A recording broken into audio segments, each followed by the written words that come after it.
जय दोस्तों, मेरा नाम बाबा रामदास है और आप मेरा YouTube चैनल देख रहे हैं दद्दा की खरी खरी। तो अब 1980 के दशक में ना हरियाणा में एक लोकगीत बड़ा पॉपुलर हुआ था। युगल गीत था कि मैं तेरी साली तू मेरे जीजा, सुख दुख की बतलावेंगे, कुनबा पड़ो भाड़ में जीजा आपा मौज उड़ावेंगे। तू मेरी साली, मैं तेरा जीजा, सुख दुख की बतलावेंगे, कुनबा पड़ो भाड़ में जीजा आपा मौज उड़ावेंगे।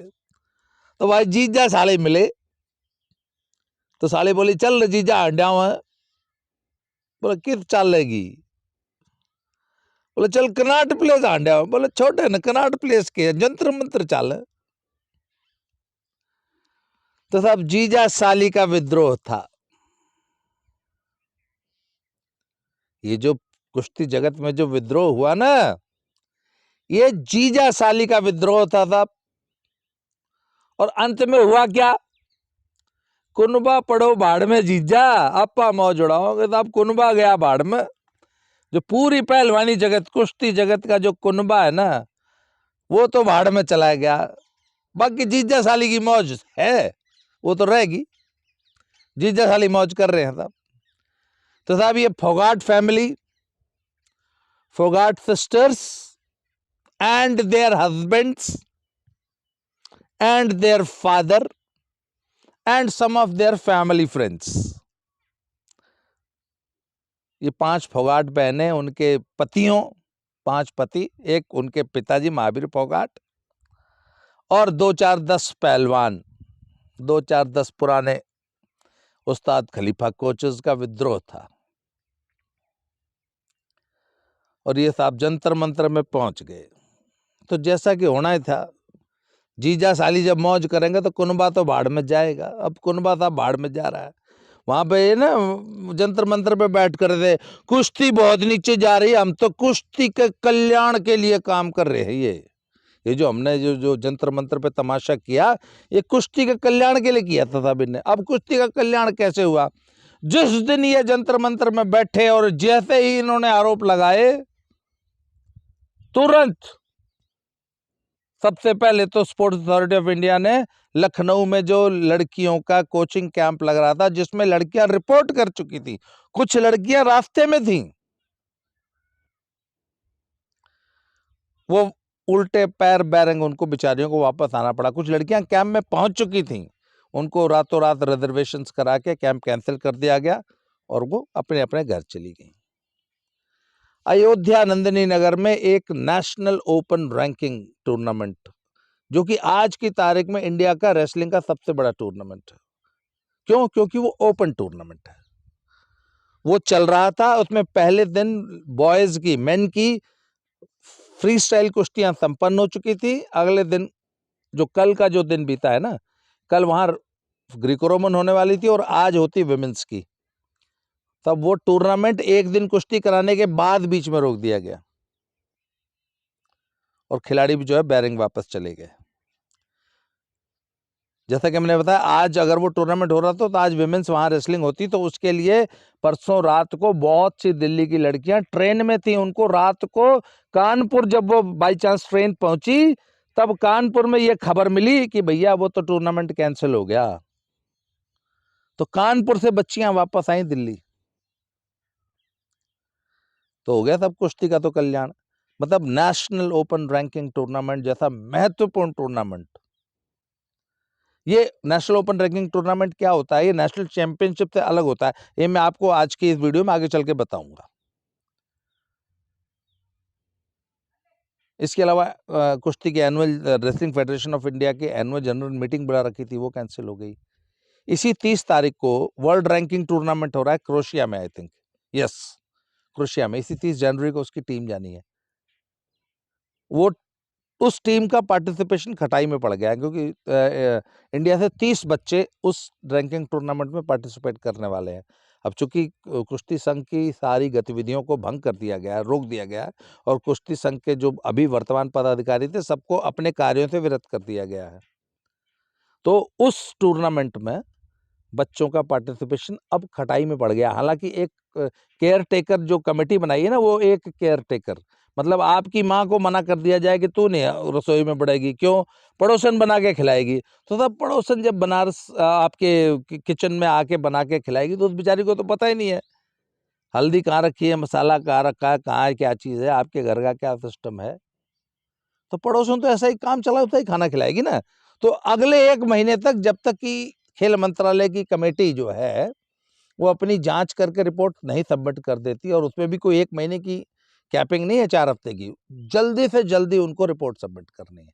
अब साहब सरकारी जांच है, चलती रहेगी। अब वो कितने दिन चलती है और कितने दिन WFI की गतिविधियां जो है ये भाड़े के संदूर से चलती हैं, ये तो अब आने वाला समय बताएगा। तो कहने का मतलब साहब, कुश्ती को होने वाला नुकसान दिखाई देने लग गया है, जबकि वादा ये था कि साहब हम कुश्ती को बचाने आए हैं। इधर ना मेरी कई सारे कोचेस से बात हुई, पुराने पहलवानों से बात हुई, ऐसे भी कई लोगों से बात हुई जो जंतर मंतर पे इनको समर्थन देने गए हुए थे। 1-2 एक्टिव रेसलर से भी बात हुई है मेरी, और मैंने तो कम फोन किया, उन्होंने मुझे ज्यादा फोन किए हैं। मुझे इस पूरे प्रकरण में जब से मैंने वीडियोस बनाए हैं तो मुझे पूरे इंडिया से बहुत सारे कोचेस के, बहुत सारे खिलाड़ियों के, पहलवानों के फोन्स आए हैं।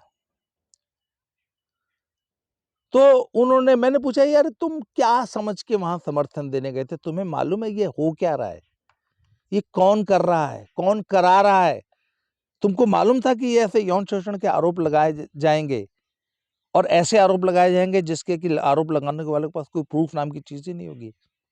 तो जितने समर्थन देने गए थे ना, वो इस बात को आज रियलाइज कर रहे कि हाँ यार, हम एक ऐसे आयोजन में चले गए जहां अनर्गल आरोप लगाए गए, पर उन आरोपों को सिद्ध करने के लिए कोई प्रूफ नहीं था, कोई विक्टिम ही नहीं था, कोई लड़की सामने नहीं आई। ऐसी बात नहीं, पर्दे के पीछे इन्होंने कोशिश की कि ये 1-2 ऐसी लड़कियां प्रस्तुत कर दें जो वहां जाके ये स्वीकार कर ले कि हाँ जी हमारे साथ कुछ गड़बड़ हुई। पर उन्होंने कहा जी सिर्फ मुंह से आरोप नहीं लगाना होगा कि हाँ मेरे साथ हुआ, मैंने देखा, या मैं वहां थी, ऐसा नहीं होगा। आपको एविडेंस देना होगा कि हाँ कुछ गड़बड़ हुई। मैं कुछ वर्ड्स में जानबूझ के नहीं बोल रहा हूँ, क्योंकि वो यूट्यूब जो है ना, उसका आर्टिफिशियल इंटेलिजेंस का जो सिस्टम है वो फिर वीडियो को ना डिमोनेटाइज कर देता है। इसलिए मैं शब्दावली आज बड़ी संभाल के इस्तेमाल कर रहा हूं। तो इनके पास तो जो लोग समर्थन देने पहुंचे थे ना, उसमें से 99% आज पछता रहे हैं कि यार गलत तमाशे में शामिल हो गए। एक तमाशा ये था कि तब जो महिला वहां खुद आरोप लगा रही थी, वो खुद जो है हरेसमेंट कमेटी की जो है, महिलाओं की सुरक्षा के लिए जो कमेटी बनी है उसकी सदस्य है, और सदस्य होते हुए कह रही जी ऐसा ऐसा हो रहा था वहां। भाई वहां ऐसा ऐसा हो रहा था तो क्या घास छिल रही थी वहां पे? तुझे किस लिए बिठाया था उस कमेटी में? और तू बता रही मुझे पता था, जब पता था तो कर क्या रही थी है? मतलब बाढ़ को पता था कि आवारा पशु खेत चर गए, तो बाढ़ क्या कर रही थी? बाढ़ किस लिए लगाई है? तो सब जो लोग समर्थन देने गए थे ना, आज वो पछता रहे हैं कि यार हमने तो एक बिना नींव के मकान में हम घुस गए थे, वो ढह गया। आज इनको सर मुंह छिपाने के लिए जगह नहीं मिल रही है। ये उस कमेटी के सामने पेश हो तो क्या लेके पेश हो? कमेटी तो कहेगी ना भैया लाओ, आओ विक्टिम को लाओ, तथ्य लाओ। इनके पास कुछ है ही नहीं। तो मैंने ना एक बात कही थी अपने वीडियो में कि ठीक है, ब्रजभूषण शरण सिंह बाहुबली हैं, दबंग हैं, अपनी मनमानी करते हैं, पर उनके इस पूरे व्यक्तित्व के कारण कुश्ती संघ का और कुश्ती खेल का, कुश्ती जगत का कितना भला हुआ है। तो लोगों ने कहा कि यार आप ना एक तरफा बात कर रहे हो अजीत सिंह जी, तो मैंने कहा नहीं भाई, मैं अगली वीडियो इसी पे बनाऊंगा और आपको 2-4 घटनाएं बताऊंगा, तब आपको समझ में आएगा कि ब्रजभूषण सिंह ने कुश्ती के लिए क्या किया है। ये बात है सर 2000 की, सन 2000 के आसपास या 2000 की ही है। उन दोनों ये कोचिंग कैंप ना एनआईएस पटियाला में लगा करते थे, national institute of sports Patiala में। तो वहां पे पहलवानों के 2 गुट बन गए थे और जो उस वक्त का जो एडमिनिस्ट्रेशन था, कोचेस थे, या वहां का उस वक्त एनआईएस का भी जो एडमिनिस्ट्रेशन था, NIS means sports authority of India का इंस्टीट्यूट है ना वो एनआईएस, तो तब के कोचेस में इतनी ताब नहीं थी, इतना मतलब उनका व्यक्तित्व ऐसा नहीं था कि वो उन पहलवानों को, उन राष्ट्रीय अंतर्राष्ट्रीय पहलवानों को कंट्रोल कर सकते। और वहां पे साहब अनुशासन की हीनता की हद बढ़ते बढ़ते बढ़ते बढ़ते इतनी बढ़ गई कि वहां पे 2 गुट बन गए और उनमें आपस में फिर खूनी लड़ाई हुई। एनआईएस पटियाला में ट्रेनिंग के दौरान तलवारें चली और ऐसी मतलब खून खच्चर हुआ बाकायदा कि वो तो किस्मत अच्छी थी कि एक लड़के का सिर्फ हाथ कटा, एक लड़के के पेट की सब अतड़ियां बाहर आ गई, तलवारें चली थी, ऐसे कोई मुक्का और थप्पड़ घुसे नहीं चले थे। और सारे इंटरनेशनल रेसलर्स थे हमारे इंडिया के, कोई बहुत पुरानी घटना नहीं है, कुश्ती जगत पूरा अभी भी उनको वो याद होगी। मतलब इनडिसिप्लिन की ये हद थी रेसलिंग में। मैंने कहा मेरी वीडियो मैं किसी को खुश करने के लिए वीडियो बनाता हूं। मुझे याद है 90 के दशक में दिल्ली में यमुना वेलोड्रोम में नेशनल कैंप्स लगा करते थे और आईजी स्टेडियम में प्रैक्टिस होती थी। वहां पे जो 5, 7, 8 इंडियन कोचेस जो उस कैंप्स लिया करते थे, शराबखोरी का इतना बड़ा अड्डा था वो नेशनल कैंप कि आप सोच नहीं सकते। मतलब जब ट्रेनिंग चल रही होती थी ना, तो 5 से 7 मान लीजिए ट्रेनिंग है, तो 7 बजे अगर डिस्पर्सल होना है तो 1 कोच 2 कोच 6:45 बजे दारू का गिलास का और चखने का इंतजाम करने के लिए पहले रूम में पहुंच जाते थे और 5 से 7 ट्रेनिंग होती थी और 7 बजे बोतलें खुल जाती थी। और वो शराबखोरी होती थी कि वो 7-8 कोच थे, वो सारे, एक आधा उसमें बेचारा शरीफ हुआ करता था जो रोता रहता था, और वो 7-8 कोचेस जो हुआ करते थे ना नेशनल कैंपों के, 7 बजे दारू पीनी शुरू करते थे और रात में 11 बजे तक दारू पीते थे। और सुबह जब क्लास लेने आते थे ना, तो उनके शरीर से और मुंह से शराब का भभका आता था। मैंने बोला ना मेरी बातें सभी को अच्छी नहीं लगती, क्योंकि मैं ना पूरी खोल के बता देता हूँ, और ये तो यूट्यूब की मजबूरियां नहीं तो मैं और बहुत कुछ खोल के बता दूं। तो सब ये हालत थी रेसलिंग की। और मैंने पिछले वीडियो में बताया था, मैंने 1980 से लेकर आज 2022 तक की रेसलिंग फेडरेशंस की वर्किंग देखी है। बड़े बड़े अफसर, बड़े बड़े डीजीपी, फिर वो चाहे मंडेर साहब रहे हो, चाहे मलिक साहब रहे हो, और बड़े पहलवान, खुद पहलवानों ने फेडरेशन संभाली है, पर किसी की में इतनी ताब ही नहीं थी, ऐसा व्यक्तित्व ही नहीं था कि इन खिलाड़ियों को वो कंट्रोल कर सकें, डिसिप्लिन ला सकें। और ये वही ब्रजभूषण शरण सिंह है। जब से इन्होंने कमान संभाली है ना, कुश्ती जगत में किसी की हिम्मत नहीं है कि कोई जोर से बात कर दे। लड़ाई झगड़ा, मारपीट, गाली गलौज तो बहुत बड़ी बात है। प्रैक्टिस के दौरान, कोचिंग कैंप में, जनरल कंडक्ट में, अपनी जनरल लाइफ में, और कंपटीशन के दौरान बड़े से बड़े तोपचंद पहलवान की हिम्मत नहीं है कि कोई जोर से खांस दे ऐसे कर दे। आप कहते हैं ना वो मंच पे एक पहलवान को थप्पड़ मार दिया था। अभी तो आपको कुछ पता ही नहीं है, पहलवान को थप्पड़ नहीं, मैंने तो एक कोच को गिरा के पीटते देखा है वहां गुवाहाटी में। यस, गुवाहाटी में कैडेट की नेशनल चैंपियनशिप हो रही थी, तो अचानक मैंने वो स्क्रीन में देखा कि अध्यक्ष जी जो है वो एक कोच साहब को, या ऑफिशियल था कोई शायद, उसको गिरा के जमीन पे गिरा के 4 केवनी मारी उन्होंने। कुश्ती जगत में सर इतनी सख्ती बहुत जरूरी थी। ये कुश्ती जो जगत है ना, इसमें 100, 150, 200 सांड बिजार होते हैं ना, सांड जंगल में सांड छोड़ रखे हैं। तो भैया उन सांडों को कंट्रोल करने के लिए हाथी चाहिए। सांड सांड को कंट्रोल नहीं कर सकता।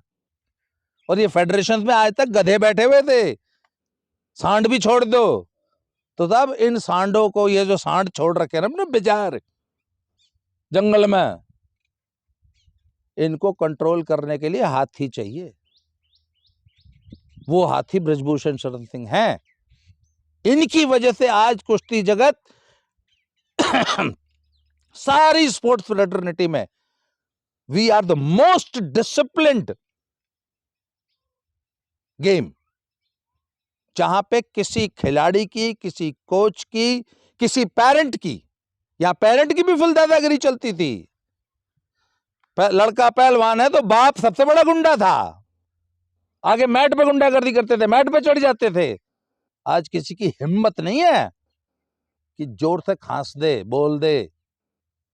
और कुश्ती जगत में मैट पे इतनी भयंकर बेईमानी होती थी ऑफिशियल्स के द्वारा कि एक पहलवान 6-0 जीत रहा है, उसको हरवा दिया। ऐसे एक नहीं, मैं 1000 उदाहरण दे सकता हूं जहां जीते हुए पहलवान को हरवा दिया करते थे ये ऑफिशियल्स। आज किसी की हिम्मत नहीं है कि कोई एक पॉइंट की हेराफेरी करके दिखा दे। अभी पीछे हमारे एक कोच साहब थे, एक जरा से उनसे गलती हो गई थी, वो भी उन्होंने बताते कि था मेरे से जानबूझ के नहीं हुआ। कहते तुम कैसे ऑफिशियल हो भाई कि तुमको इतना सिंपल चीज तुम गलत कर रहे हो मैट पे चढ़ के। 6 महीने का बैन किया। एक और कोच साहब थे, उनको 1 साल का बैन किया उन्होंने, यू कांट ऑफिशिएट। आज रेसलिंग जगत में स्टेट लेवल का, डिस्ट्रिक्ट लेवल का भी अगर टूर्नामेंट हो रहा है, किसी की हिम्मत नहीं है किसी ऑफिशियल की कि जरा से बेईमानी करके दिखा दे कि एक भी पॉइंट इधर का उधर हो जाए। इतनी सख्ती से सारे रूल्स एंड रेगुलेशंस और इतनी सख्ती से ईमानदारी को फॉलो किया जाता है। And this is due to Brij Bhushan Sharan Singh.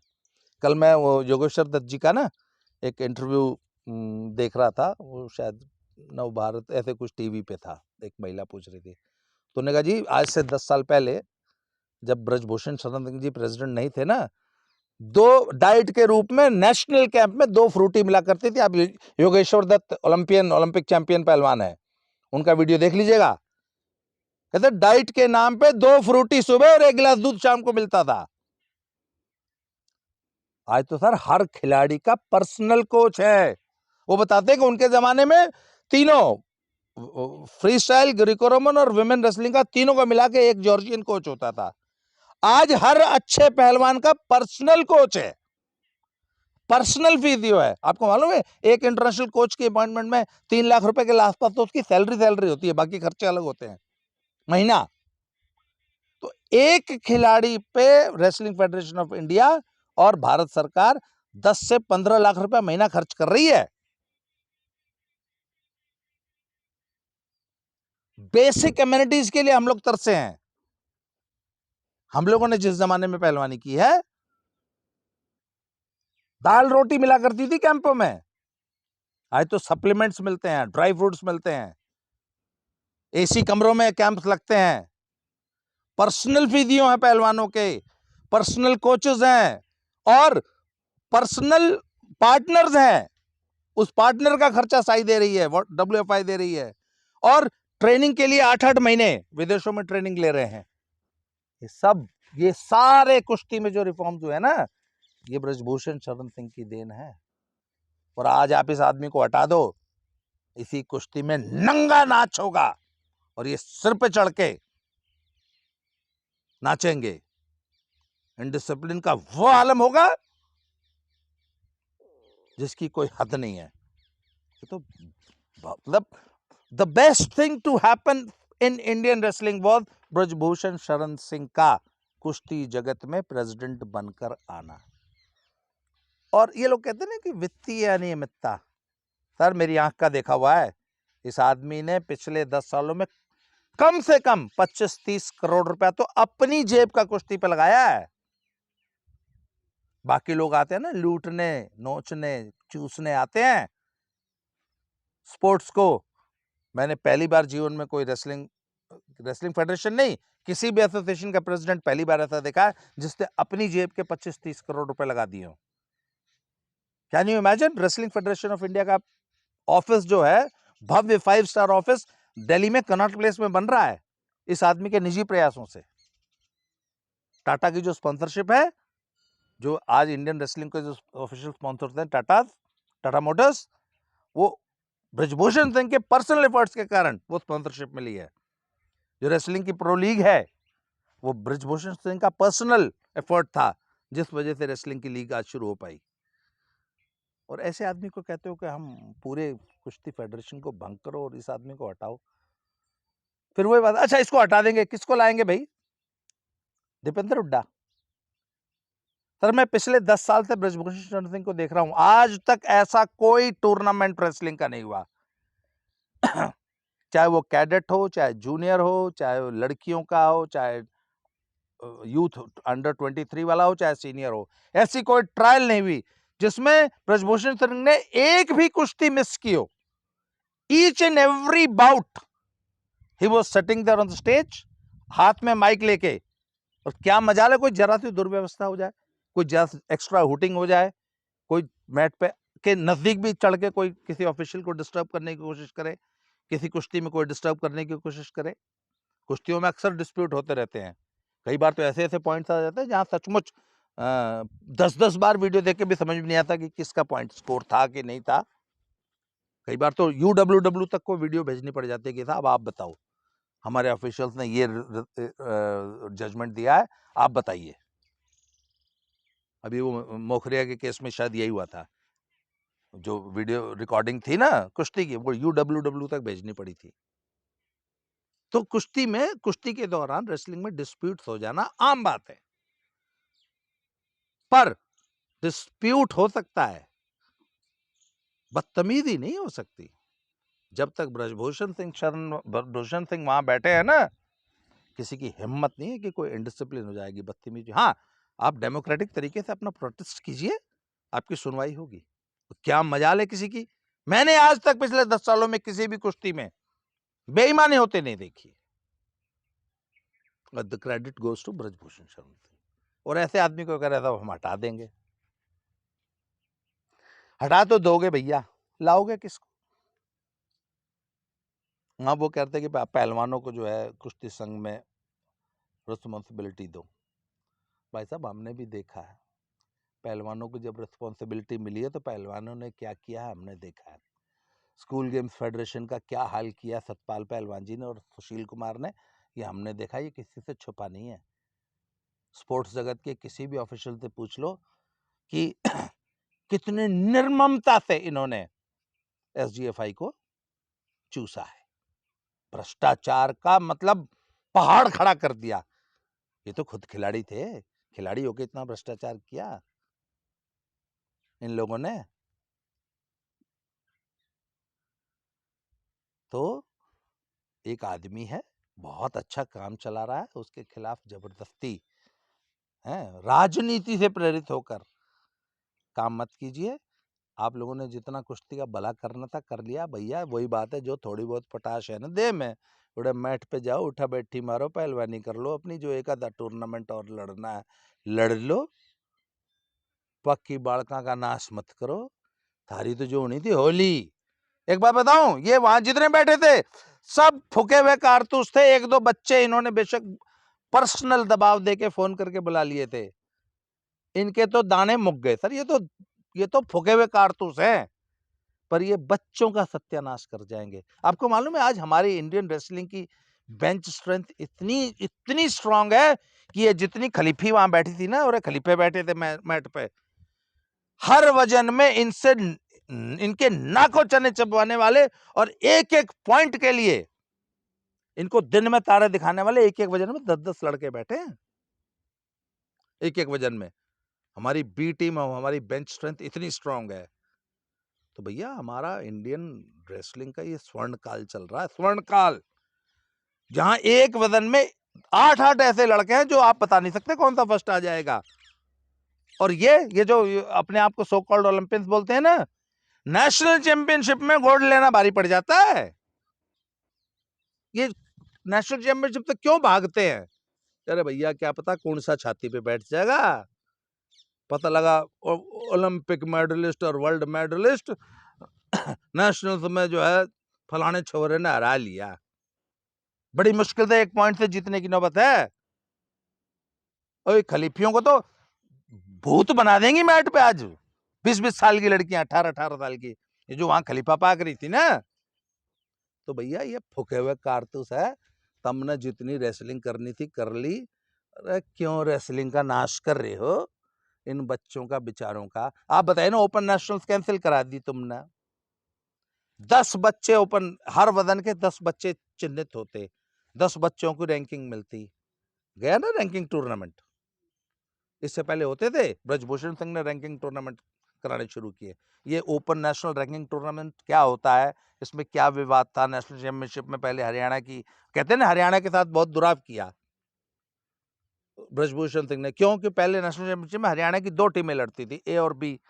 तो फिर वो व्यवस्था चेंज करके एक नई व्यवस्था दी ब्रजभूषण सिंह ने कि नहीं, नेशनल चैंपियनशिप में हरियाणा की एक ही टीम लड़ेगी, परंतु ओपन नेशनल होगा, नेशनल रैंकिंग टूर्नामेंट होगा, और उसमें हरियाणा के चाहो तो 20 लड़के लड़ लो। कितनी गजब की व्यवस्था है। और वही टूर्नामेंट कल जो था अयोध्या में चल रहा था, जो आपकी इस हठ धर्मिता ने और इन खलीफागिरी ने, आपकी नेतागिरी ने वो टूर्नामेंट कैंसिल करा दिया। वो जो कैंप लग रहा था ना लड़कियों का लखनऊ में, वो कहीं इंटरनेशनल टीम जानी होती, कोई ऐसी बच्ची होगी जिसका जिंदगी में पहला टूर लगने वाला था। आपकी इस नेतागिरी ने उस बच्ची का, बेचारी का कैरियर खराब कर दिया। अब अगली बार पता नहीं उसका मेडल आएगा या उसको मौका मिलेगा उसको कैंप में जाने का मौका मिलेगा या नहीं मिलेगा। आप यहाँ आए थे रेसलिंग का कल्याण करने, आपने रेसलिंग का सत्यानाश कर दिया और रेसलिंग पे वो कलंक लगा दिया कि आज कोई भी माँ बाप 100 बार सोचेगा कि यार इतनी गंदगी है तो पहलवानी करने अपनी बच्ची को भेजो कि नहीं भेजो। ऐसे अनर्गल आरोप लगाया आपने। सब ये सीरीज में बनाता रहूंगा और मैं अगली वीडियो में बताऊंगा कि ये जो नेशनल ओपन रैंकिंग टूर्नामेंट शुरू करा के रेसलिंग में कितना बड़ा इससे फायदा हुआ है हमारे नए बच्चों को। जो हमारी जो टीम स्ट्रेंथ है ना भाई, एक लड़का तो बहुत तगड़ा है, पर उसको रिप्लेस करने के लिए आगे भी तो 7-8 लड़के होने चाहिए ना, जो भविष्य में इस कुश्ती की लेगेसी को संभालेंगे। वो कैसे तैयार होगी? वो तरीका है नेशनल ओपन रैंकिंग टूर्नामेंट का, जहां 10 लड़के एक साथ चिन्हित होते हैं और उस 10 में से 8 हरियाणा के होते हैं। वो टूर्नामेंट आपकी वजह से कैंसिल हुआ है।